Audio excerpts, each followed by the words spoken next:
Hello and welcome. Coming up tonight, how can Britain's Jews be better protected? I'll ask the Mayor of Manchester, Andy Burnham. Is slashing disability payments to young people and cutting 100,000 civil servants the recipe for Tory redemption? The shadow Chancellor Mel Stride thinks so. Has Donald Trump brokered a sustainable peace in Gaza? I'll ask the former Israeli Justice Minister Yossi Beilin, and Pippa and Screeny know exactly what's gone wrong for Kemi Badenoch. The Conservatives do have a mountain to climb, and their leader faces lots of obstacles along the way. And we're spoiling you tonight because we have a second mayor, Reform's Dame Andrea Jenkyns, and the Doctor. We'll see you now. Labour's Rosena Allin-Khan.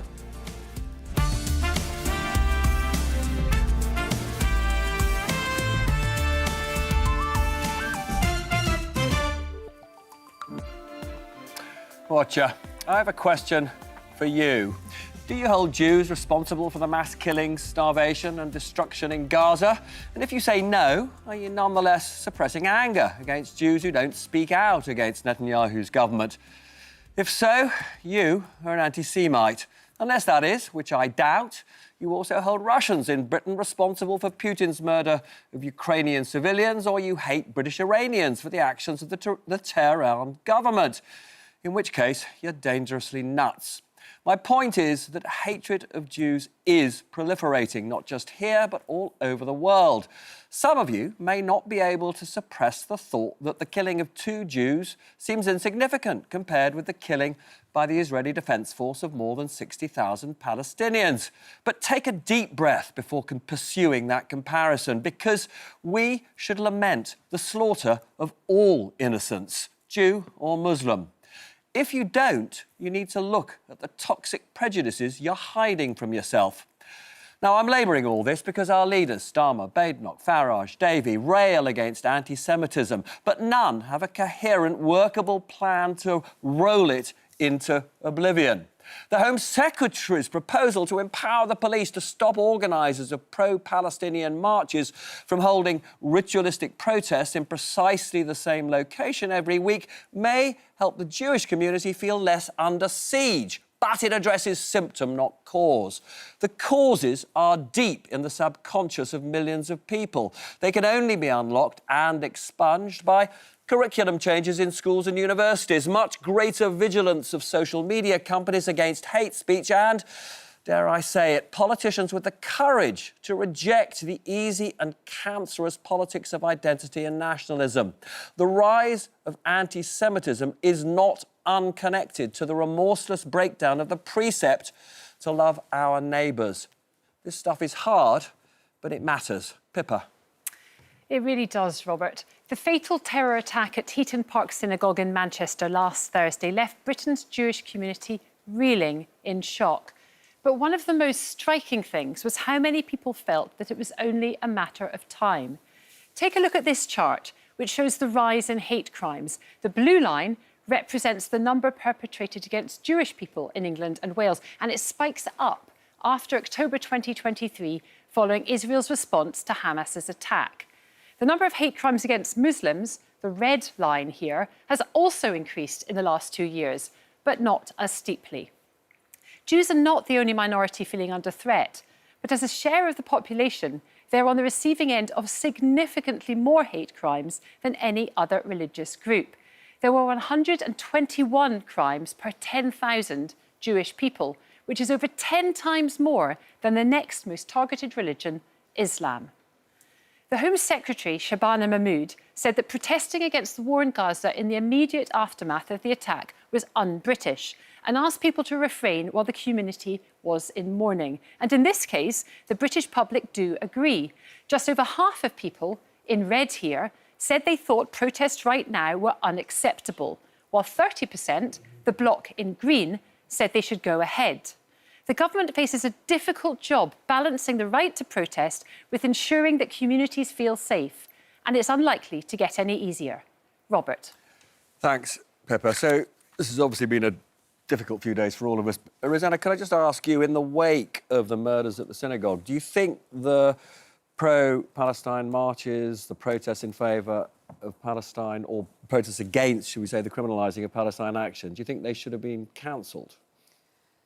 Firstly, let me just say that my heart and that of my entire community goes out to all of the Heaton Park synagogue goers, the entire Jewish community around the country, everybody whose families and friends were affected.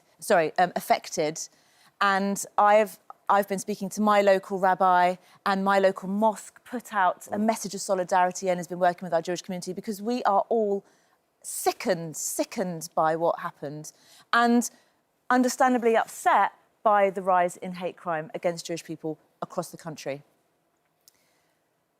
People peacefully protesting against a genocide in Gaza is understandably going to continue as long as people are watching. But do you think it should have been delayed for at least a couple of days? Of life. People, understandably, are absolutely distraught about the senseless loss of life that is happening in Gaza, and peaceful protest is part of our democracy. Of course, it is possible to absolutely find it abhorrent what has happened in Manchester and condemn them in the highest form, and also stand against the death and destruction of innocent people in Palestine. I think it's important, though, that we all take a leaf out of the book of our communities who have come together at this time to condemn any form of hate crime. And I think it is right and it is important that all of our leaders address the anti-Jewish hate that is now getting worse for people. You don't, however, you haven't said that you think, nonetheless, there just could have been a couple of days' pause, given, obviously, the hurt felt by the community. Do you, I mean, that really was my question. You don't think it would have been appropriate just to pause for a couple of days, these pro-Palestine marches and protests? But I think, I don't believe that the protests are against the Jewish community. They are against what Netanyahu is doing. Just the Jewish community feels vulnerable in these circumstances. Of course, but they have to be peaceful protests against something that is happening in Gaza. It's not a protest against the Jewish community. Andrea, you are somebody who obviously stands up for free speech and freedom of expression. You will have seen the Home Secretary's plan to give the police more powers to basically stop, you know, the sort of ritualistic, repeated protests in a particular place in favour of Palestinians and Palestine. Do you agree with the Home Secretary's proposal? I think it's actually abhorrent that they're continuing to march after two members of the Jewish community have been murdered in this way. I mean, I met with the Jewish community in Lincoln a couple of days ago. I've got friends in London in the Jewish community. They do not feel safe. And, you know, what kind of country have we got to when, who would ever thought that in Britain somebody would be murdered for being Jewish? It's abhorrent. And I actually think it is about hatred of the Jews.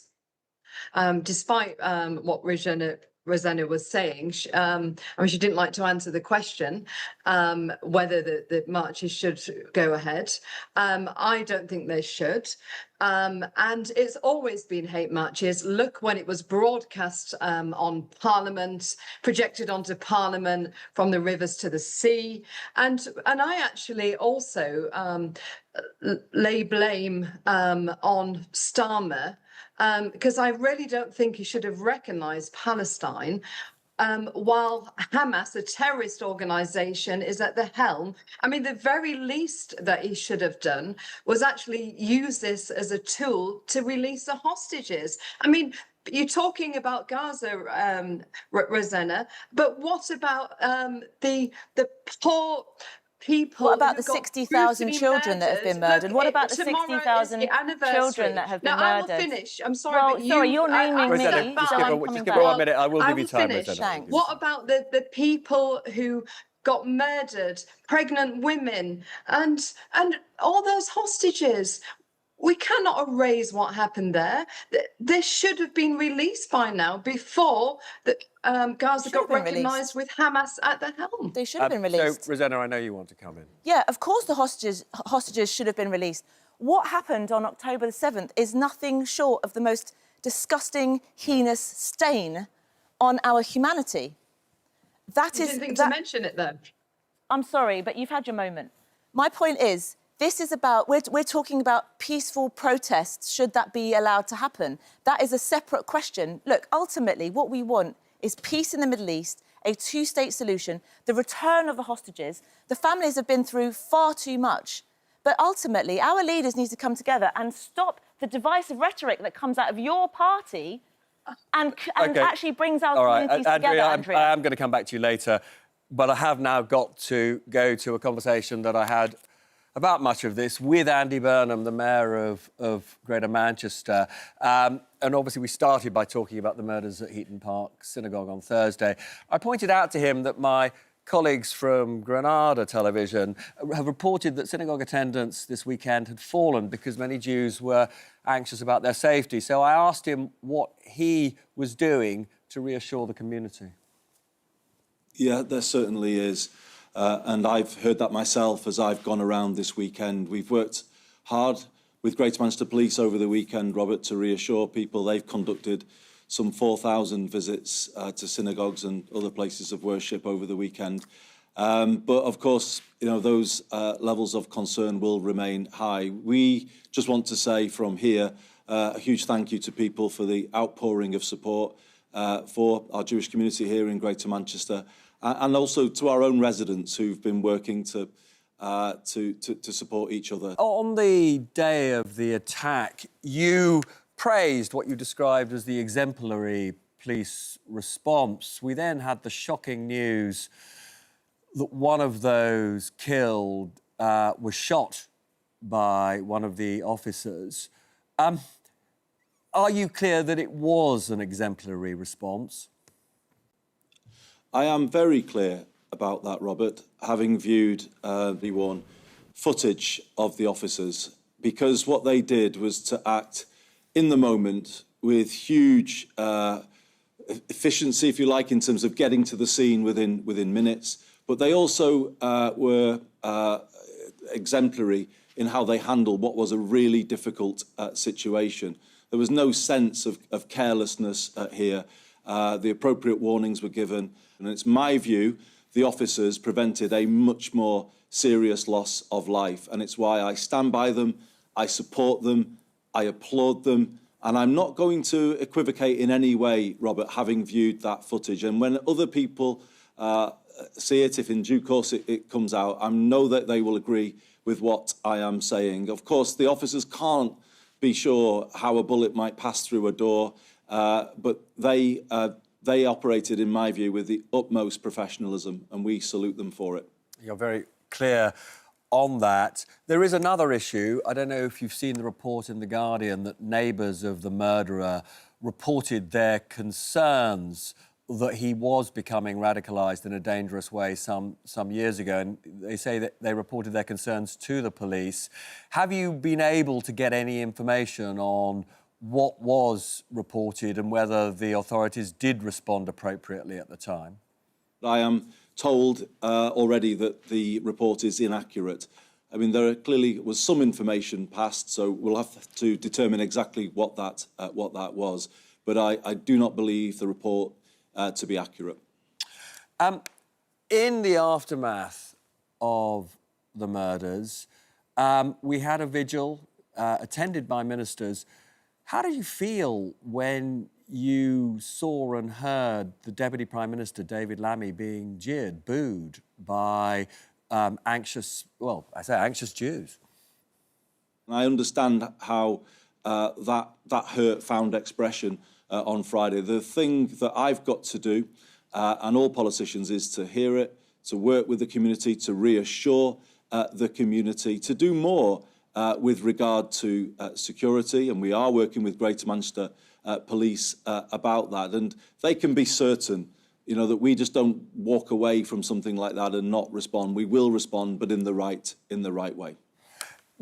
But I suppose I'm asking a slightly different question.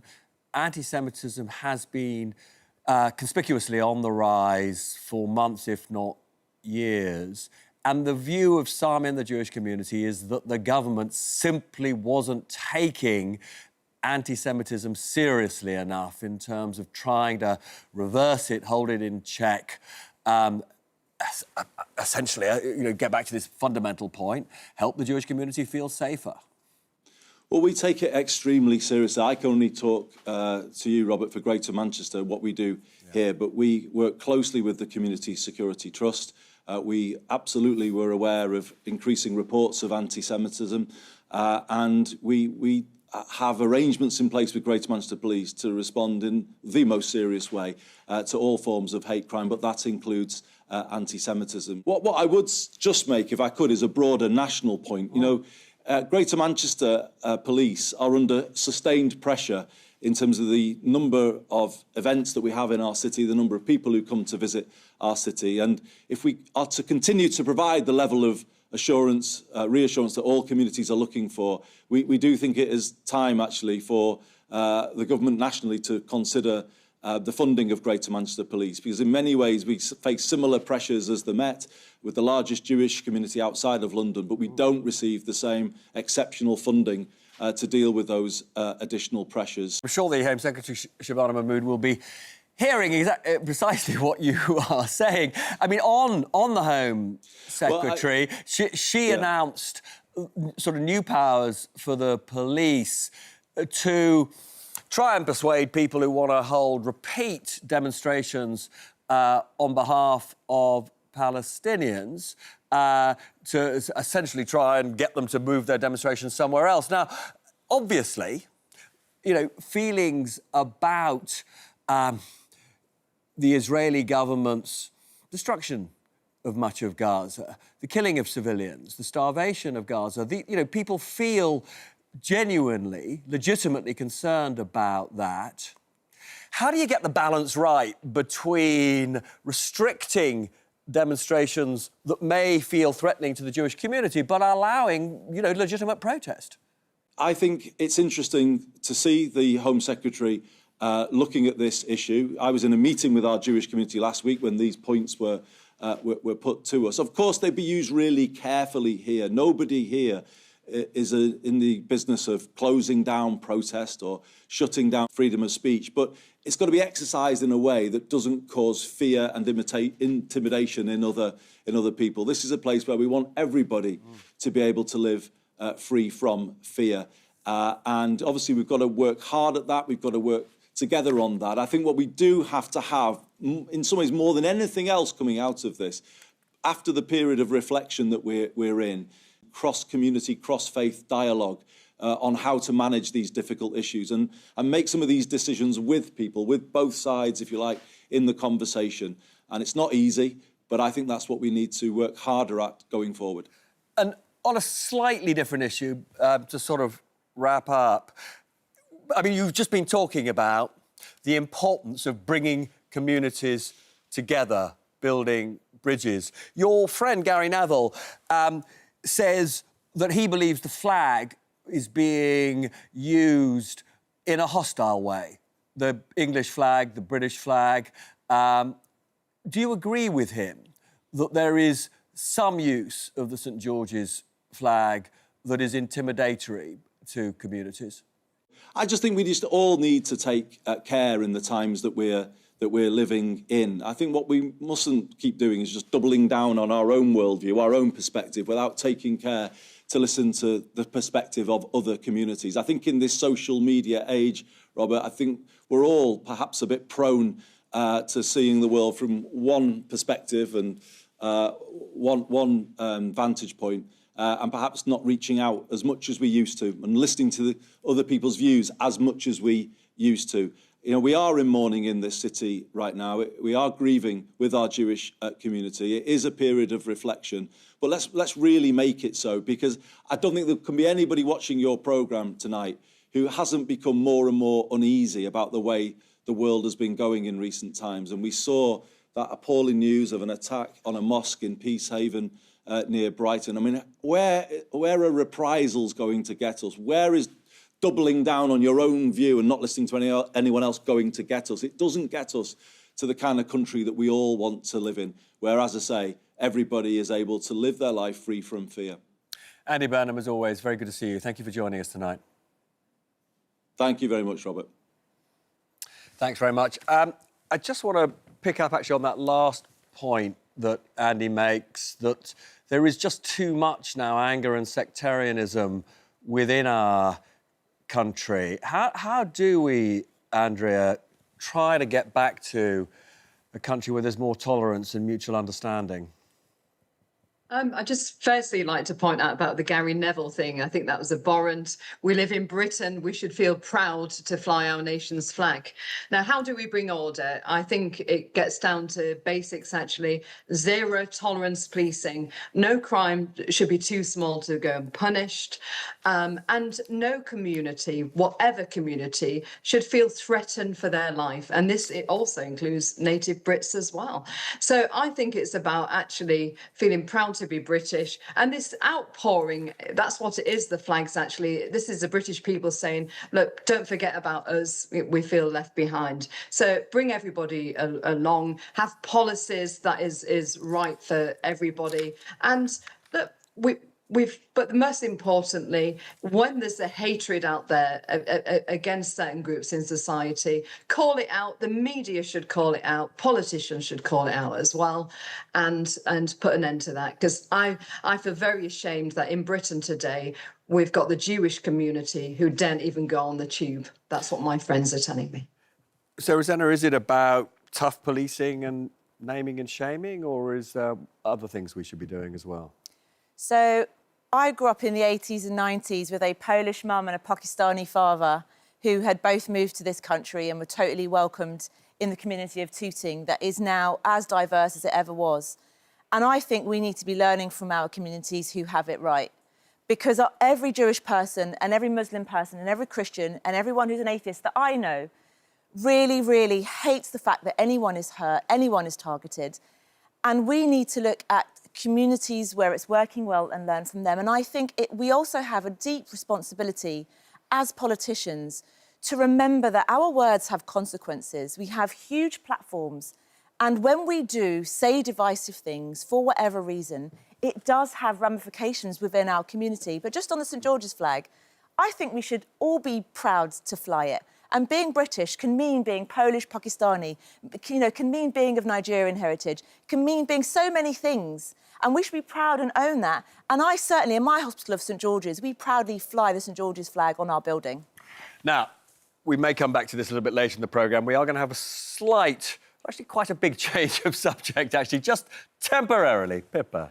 Thanks, Robert. I've just hopped off the train from yet another party conference, and this time it was the Conservatives in Manchester. With the party languishing in the polls, Kemi Badenoch has admitted her party has a mountain to climb. So is there a route back? Now, this fascinating chart from Louis O'Guerin at Moore & Common gives us a bit of an insight. It shows which party people vote for according to the issues they care about most. And all the issues above this horizontal line, the Tories beat Labour. Everything below, Labour is ahead. All the issues to the left of this line show us where the Conservatives lose to Reform, while on the right of the line, they are ahead. So where they want to be is in that top right-hand corner, beating both Labour and Reform.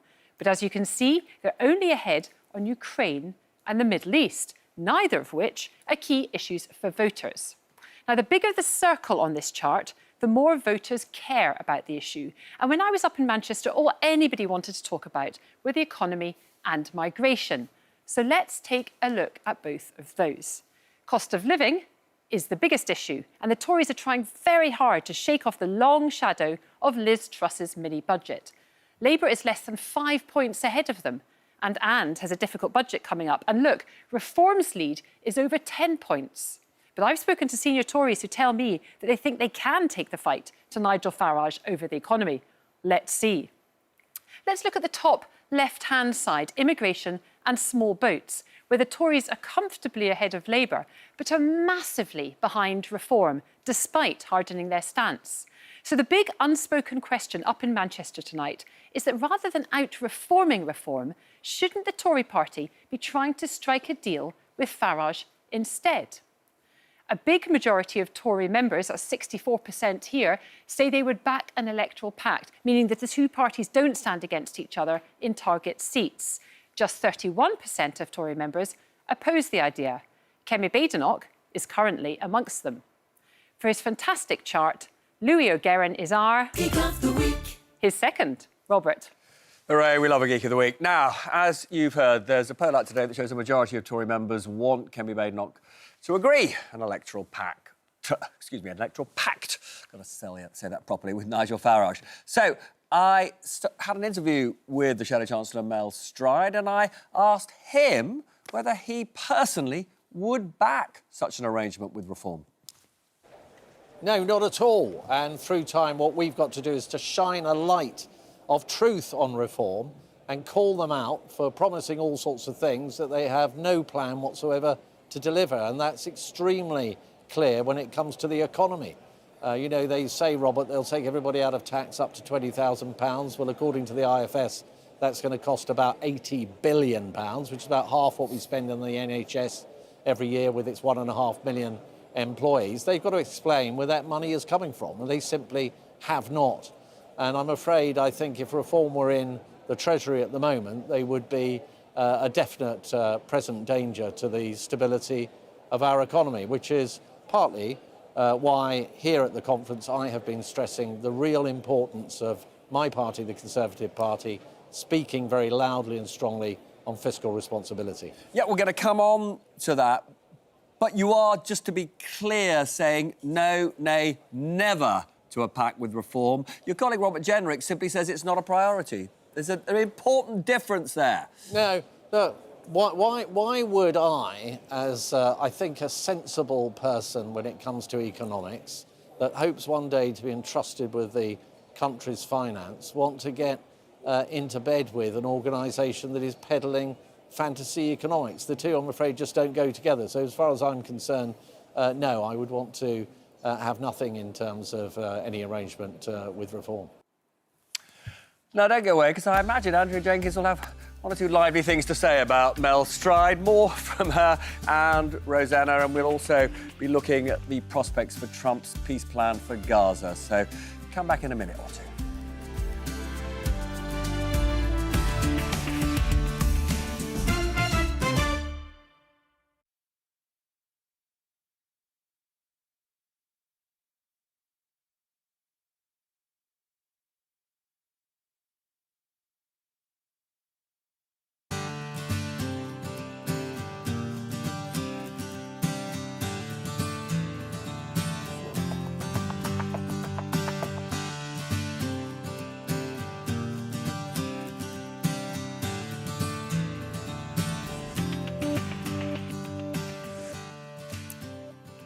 And welcome to the break. Now, in his party conference speech last week, Keir Starmer took aim at Reform UK and promised a UK renewal, as he put it. But it was his examples of what makes up the real Britain that took people by storm. The speech has since been memified across the internet, and we've gathered a few of the best examples. Here we go. Am I making this work? Here we go. So we're going to ask you, our friends, Andrea and Rosena, for a few of your versions of what makes of this and what makes up the real Britain for them. Let's show you a couple. So, nicking a pint. No, this is. I'm going to go backwards now. Not getting the sliding right. Nicking a pint glass from a pub, calling a kebab shop owner boss man, or simply shouting, "You can't park there, mate," when someone crashes their car. It's a good one. This is the real Britain, says Keir Starmer. Now, see if you recognise this one. A chicken boona, a lamb boona, a prawn boona, a mushroom rice, a bag of chips, a keema naan, 9 poppadoms and a sagaloo. That is the real Britain. I'm missing the Essex accent, but anybody who is a fan of Gavin and Stacey will, of course, recognise Smithy's Indian curry night out order. So, there we go. There's a few more there. Anyway, I'm interested to know what yours are. So, Rosena, what exemplifies Britain to you? What do you think of when you think of home if you're away? Oh, for me, having two really sporty daughters, it is totally exemplified for me by being a freezing, wet, cold football mum on the side of a pitch on a Saturday morning, cheering and shouting and absolutely loving it with a little thermos, having totally forgotten, like, the portable chair. That, for me, a bit... You're cutting the half-time orange. That was actually one of Keir Starmer's examples. Andrea, what about you? What's real Britain? What does it represent to you? I think it's a British sense of humour, which I know the Americans live a lot, don't they? I think of the sitcoms of the 80s, the Fawlty Towers in this world, the Father Ted. But also I think of Yorkshire pudding, being a Yorkshire lass. I think of, good old fish and chips, etc. But I think of the British spirit as well, that we don't like to be pushed around and we keep fighting on. Brilliant. Well, listen, Robert, we'll have to ask you next time because we've run out of time.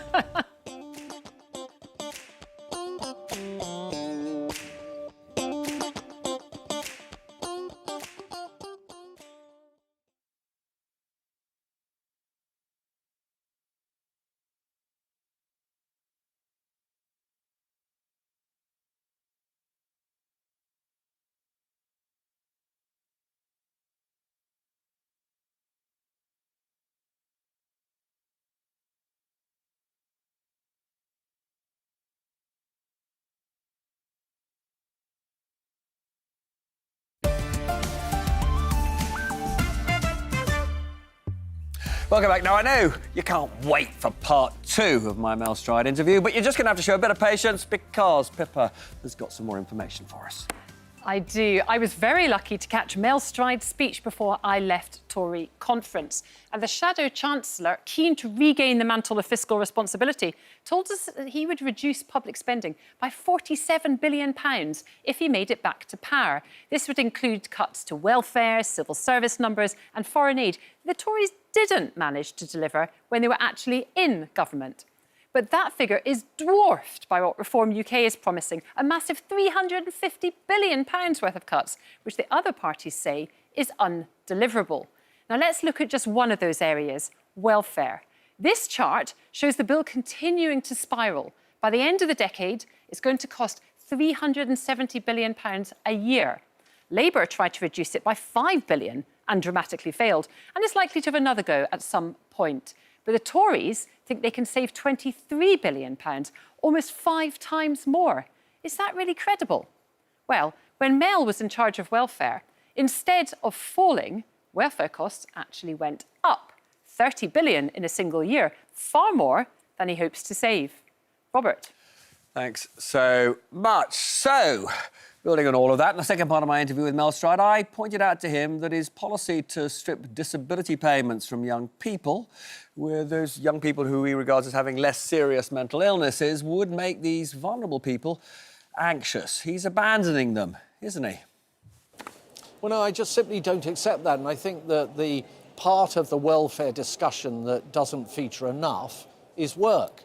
And what we know and what we're saying is that those who have not severe mental health conditions, but mild mental health conditions, including anxiety and mild depression and so on, that the best answer is typically work. But I've just got to stop you for a second, because if you're going to help those people into work, all the evidence shows you are going to have to help them with advice. You may have to subsidise work, initially. You've not budgeted for the significant costs of helping these people into work. No, we have a very clear apparatus within DWP and job centres and processes for encouraging and helping people into work. And where we have individuals that have these mild conditions, or we have people who actually are going onto TikTok and paying £20 and being coached into how to get onto some of these benefits, which is clearly unsatisfactory, then work is the answer. And of course, in terms of I'm just saying to you, because I have been steeped in this. I have been steeped in this for years. You can't just magically expect this work to appear for these people, or indeed these people to magically decide that they're ready for work. You have to spend money on helping them. And you say that you're the prudent Shadow Chancellor, but there's no budget for this work scheme. No. If you take somebody who's on benefits at the moment, several £1,000s a year, and they go into work and they then start producing and they pay taxes, there are huge savings involved with that. So to your question, we have not actually made any assumptions about the number of people and the benefits thereof of people going into work, but they will be there and they will be substantial. Finally, in the 10 things that none of us knew about Mel Stride, that your office put out. One of them is that you were the first of David Cameron's A-list candidates in 2006. You're the original Cameroon.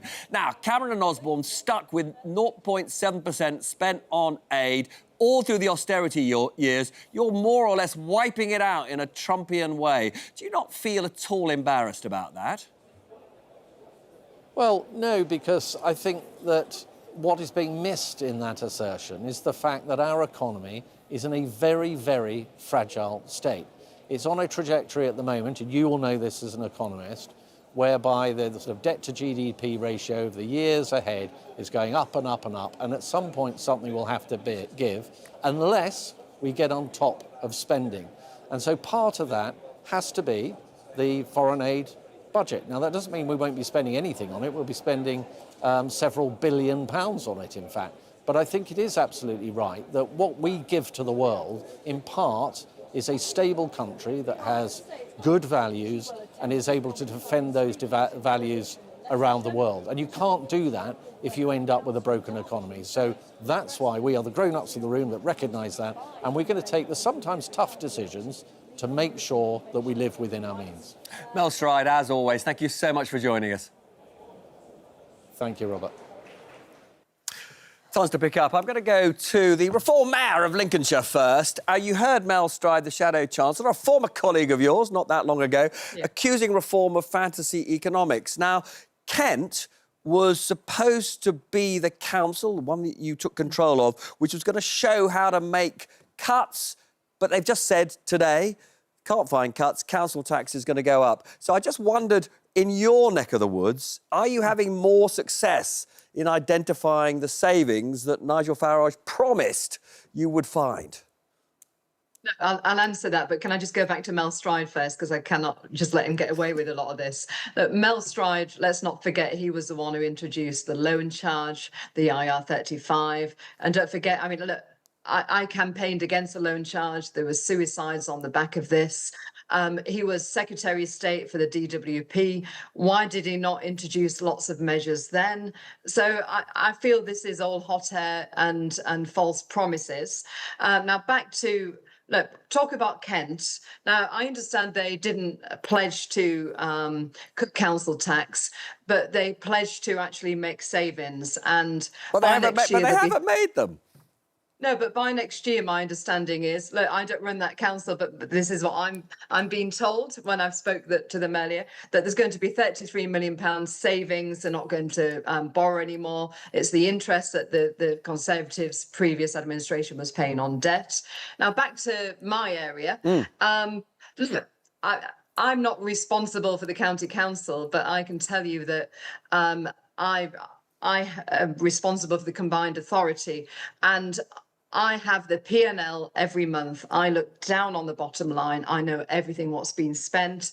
I even tried to, they wanted to spend, the office wanted to spend £4,000 on a dinner for businesses for me to meet them the first week there. And I said, no, it's going to, a local catering college is going to put it on, showcase what they do and cost, just a minor amount. So to me, it's actually my approach is actually inward investment and not using taxpayers' money as much as possible. So that is my approach. But remember, we're almost out of time before we've got to go to a break, so I'm going to bring Rosena. I've got to bring Rosena in. Yeah. So the centrepiece of Keir Starmer's speech, and indeed the centrepiece of the entire conference, was the demonising of Reform and the characterisation of Reform's immigration policy as racist. Now, there are many people who think this is actually doing Reform and Farage a favour, because lots of people who support Reform don't like essentially being called racist. Do you think your leader pitched it properly? Look, I don't think that people that vote Reform and support Reform are racists. I think they are people who have a set of political values based on their own personal life experiences, and many of them have real-life issues that they feel that the Reform Party is speaking to and will address. So did your leader get it wrong in the way that he attacked Reform? No, because I do think that some of the policies are racist and are more divisive and don't seek to unite our communities in any way. But that is very separate to thinking that people that support Reform are racist. Right, I'm going to bring you back in later because I've now been told I've got to go to my next interview. Joining me now is, or actually, you joined me a little bit earlier, if I'm honest. But anyway, it's the former Israeli Justice Minister. He was a central player in the last serious negotiations on a two-state solution between Israel and the Palestinians, the Oslo Accords. He's called Yossi Beilin. I started by asking him how confident he was that Donald Trump's peace process plan would succeed. Well, they will not end the conflict. They may allow the first stage of Trump's plan to be implemented, and even that is something that I'm not sure about. Because the main question is, what does Hamas want? And whether they are ready to compromise on things. On the face of it, they were ready to accept the plan, or at least so said the American president. But now, when the negotiations begin, we will understand better what are they ready to do and what are they insisting on, and whether it is possible for the Israeli side to accept it. And if you were advising the families of people with hostages still in Gaza, what would you say to them about how optimistic they should be that the hostages will soon be released? Very careful, because they can try to drag the negotiations as long as they wish. And the fact that President Trump wants them to end the negotiations may not be pressuring enough. I'm doubtful whether it is enough for Qatar and Turkey and Egypt to put real pressure on them. So this is all quite demoralising and a bit depressing, but you were somebody who was intimately involved in the peace talks in the 1990s. Just looking at the Trump plan, do you think it is realistic that Hamas will ultimately accept governance by Trump and Tony Blair? Well, you cannot compare the talks in Oslo, which I initiated, to what is happening today. In Oslo, there was something very, very important. Both sides wanted to succeed. Both sides believed in peace. And they could really immediately talk to each other as human beings. This is not the case today. You have a terrorist organization. They don't talk to us. We don't talk to them. It is always through a third party. We don't want to get to the same kind of success because they are totally against a two-state solution, and there is no chance that they will see a Jewish state side by side with a Palestinian state. Although in Oslo, this was the real common denominator, that both sides were ready for the two-state solution, even though it was not written in the agreement itself. In the room, that was the common denominator. This is not the case today. And to negotiate... But just on that, Mr. Beilin, I mean, you're right, Hamas doesn't believe in the two-state solution, but nor does much of Netanyahu's government, including Netanyahu himself. Well, this is true, but Netanyahu accepted the plan, which is referring to a Palestinian state and to the Palestinian Authority. Under protest, I presume he didn't like it, but he agreed to it. This is the whole thing, that Trump was so happy that Netanyahu agreed to it. Don't go away. More on prospects for peace in Gaza, and I imagine more on the tensions between Reform and Labour in just a couple of minutes.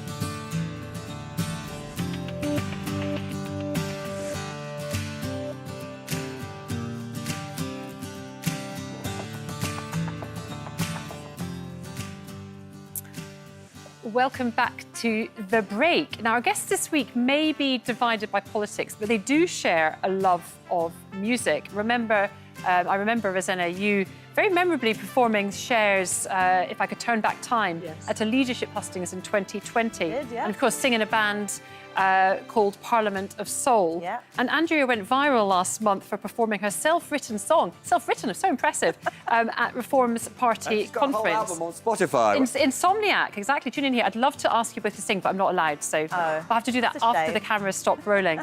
But Andrea, what inspired you To do a duet at some point, eh? Absolutely, show there's unity You'd in be so politics. Andrea, what inspired you to write Insomniac? The lack of sleep. I've always been an insomniac since I was 15 years old. I get about 4 hours sleep every night. Oh, wow. And, Margaret and do you Thatcher know something? style. When I walked on stage, I didn't know I was going to sing, and I thought, oh, what the heck, just sing. I was enjoying good for myself. you. It's to Brilliant. volunteers, to party members, so... Quite right too. And Rosena, your mum was a pop star in Poland, wasn't Yeah, she? she But was. she discouraged you from pursuing a career she in didn't- music. No, you she went didn't into medicine instead. No, she didn't discourage me. She was very supportive of sort of whichever track I took. I was offered a record deal, and I had to choose between that and going to Cambridge to do medicine. And she said that I should think about it carefully because all I'd ever wanted to do was be a doctor, and that I could be a doctor and still sing, but I couldn't sing and then ever dabble in being a doctor. And the very important questions on this programme, obviously, very quickly, each of you, including Robert this time. In fact, we'll start with you, Robert. Your go-to karaoke song. Sorry? Your go-to karaoke song. Got too many to mention, as you know. I've got my band, so you'll have to just come What to the if- next. You'll have to come and to the the next others gig quickly? and choose one for me. Alana Miles, Black Velvet. I heard you sing that. And Andrea. Muse, Hysteria, or Time Is Running Out. Brilliant. Woo! Can't wait to hear you Woo! about karaoke.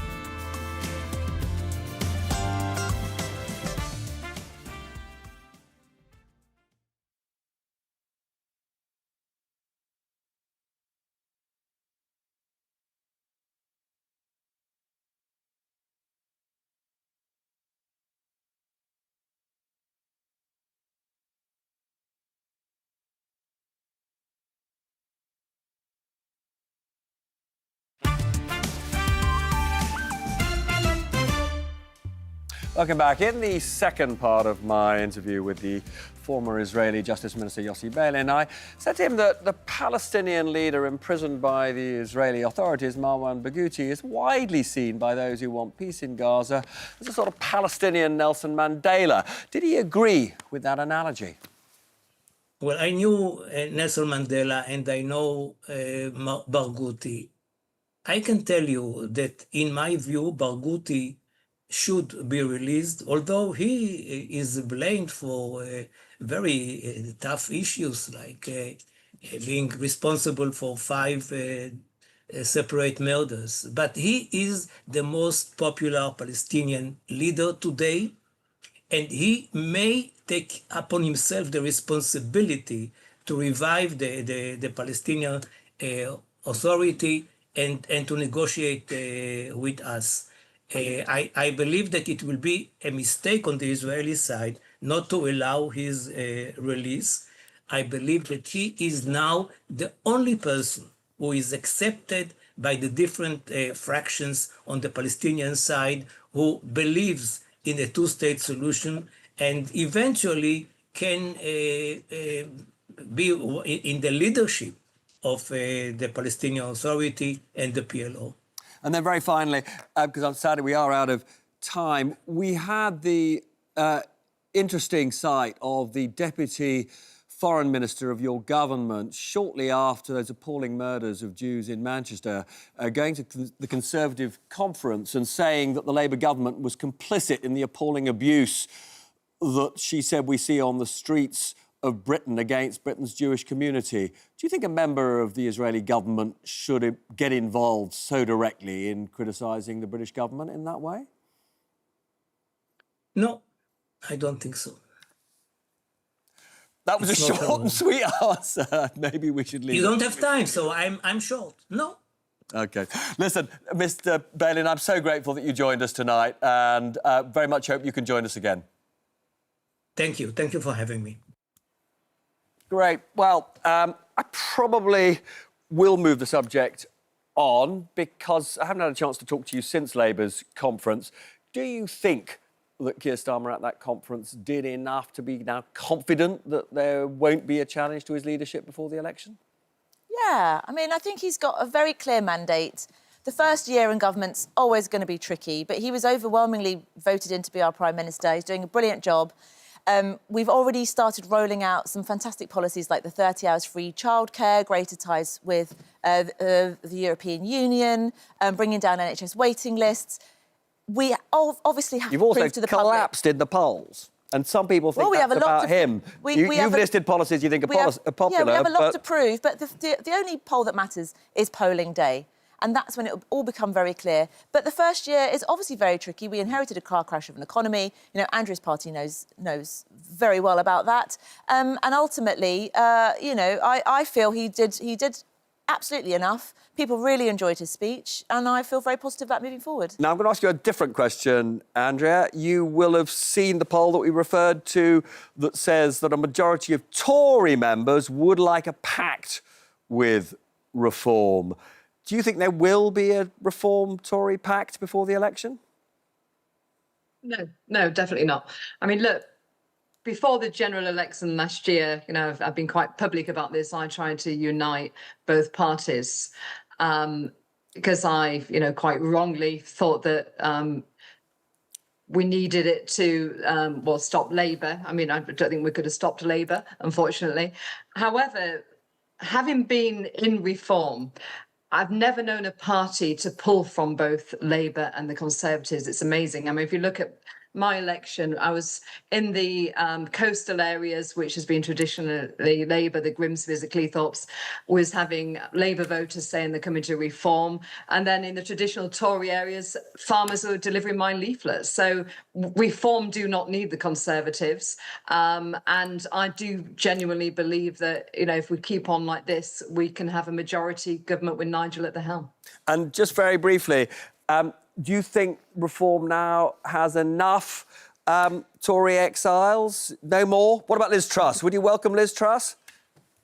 Look, look, Liz is a friend, Boris is a friend. I don't want to actually see you know, many more defections, to be honest. I think we've got to... Oh, no, I'm told we're out of time, but that was a very important and interesting point to end on. That's it. Conference season will shortly be over. Can't imagine how relieved I am. Back to politics as usual. Oh, no, not that. See you next week.